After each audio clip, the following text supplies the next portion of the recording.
కావాలంటే చూసుకోండి. ప్రతి ఒక్కరూ గమనించాల్సినటువంటి విషయం.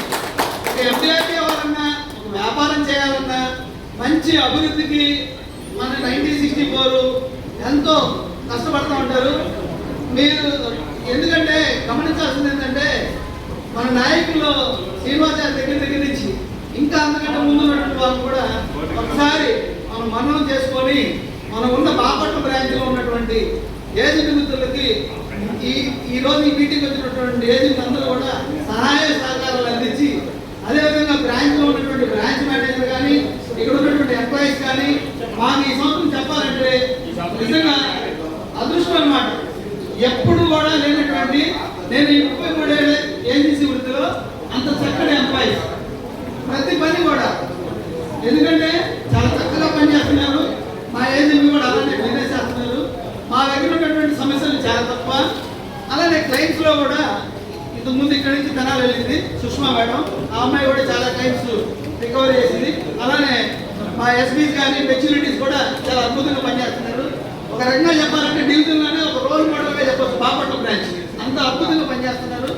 ఆర్గనైజేషన్ లో పనిచేసేటటువంటి ఎంప్లాయీస్ తో ఏజెంట్ మిత్రులు తమ యొక్క వృత్తులు, తమ యొక్క విధి విధానాలని గమనించి వాళ్ళకి రెస్పెక్ట్ ఇవ్వాలి. అట్ సేమ్ టైం మన పని కానప్పుడు కూడా అడగగలిగేటట్టున్నారు.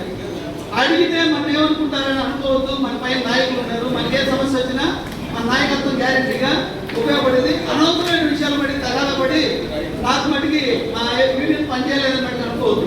మీ న్యాయబద్ధమైన ప్రతి కోరికని ఆర్గనైజేషన్ లో మన ఉన్నటువంటి పైన ఉన్న నాయకులు ప్రతి విషయాన్ని కూడా పట్టించుకొని మీకు ఏ విధమైనటువంటి బెనిఫిట్స్ కానీ, మీకు రావాల్సిన బెనిఫిట్స్ కానీ ఏమాత్రం ఆగినా కూడా క్షమించకుండా వసూలు చేసేటువంటి సత్తా మన నాయకులు ఉన్నారు. కాబట్టి ప్రతి మిత్రుడు కూడా మీతో పాటు ఉన్నటువంటి మిత్రులు ఇంకా ఎక్కువ మందిని బలోపేతం చేసి ఆర్గనైజేషన్ లో ఉన్నటువంటి మన DRV 1964ని మీరందరూ కూడా మీ వంతు సహాయ సహకారాలు అందించి, మరి జై వరబాబు చిన్నవాడైనా కానీ ఒక అద్భుతంగా ఇక్కడ ఆర్గనైజేషన్ మరి ఈసీ మీటింగ్ 2 సార్లు ఇక్కడ జరగడం, అలానే మరి సాంబయ్య గారు మరి గతంలో మేము కూడా పనిచేస్తున్నాం.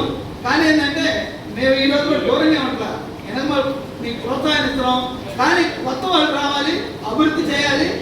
అసలు అసోసియేషన్లో ఎలా ఉండాలి, అసోసియేషన్ అంటే ఏంటి, అసోసియేషన్ వల్ల ఉపయోగం ఏంటి, ప్రతి వాళ్ళు గమనించి ఎక్కడ కూడా ఎవరితో డిస్కస్ చేయొద్దు, ఎవరితో ఇబ్బంది పెట్టద్దు. ఫ్రెండ్షిప్ పెంచుకోండి. ఆ ఫ్రెండ్షిప్ మీకు ఉపయోగపడుతుంది, మీ తల్లిదండ్రులకు కూడా ఉపయోగపడుతుంది, మీ ఇంటి పక్కన వాళ్ళకి ఉపయోగపడుతుంది. ఇది కేవలం అసోసియేషన్ ద్వారా నేర్చుకోగలిగేటువంటి శక్తి, సామర్థ్యం. ఒక ఆర్గనైజేషన్ లో పనిచేయటం అంటే ఇంతమంది ఈ వేదిక మీద ఇలా మీ ముందు నిలబడ్డారంటే వాళ్ళు ఎంత శ్రమ వస్తే కానీ ఈ సమయాన్ని మీతో గడపడం జరుగుతుంది. అదే అందరికీ వ్యాపారం ఉంటుంది, అందరికీ ఇబ్బందులు ఉంటాయి. ఆర్గనైజేషన్ లో పనిచేయాలి, నేను నాయకుడు అవ్వాలి అనుకుంటే మనకి గ్యారెంటీ అవుతారు. నాకు ఎందుకులే అనుకుంటే ఎవరు అవరు. కాబట్టి మీ అందరికి అవకాశం ఇవ్వాలని మేము పట్టుకెళ్ళాము. కానీ మేము ఎక్కడికి వెళ్ళాము. ఈ 1964 దినదినాభివృద్ధి చెందాలనే దానిలో మా పాత్ర ఎప్పుడూ ఉంటుంది. కానీ ఇంకా కొత్త నాయకులు రావాలి, అభివృద్ధి చెందాలి. ఈ అవకాశం ఇచ్చినందుకు మీ అందరికీ పేరు పేరున ధన్యవాదాలు. Thank you.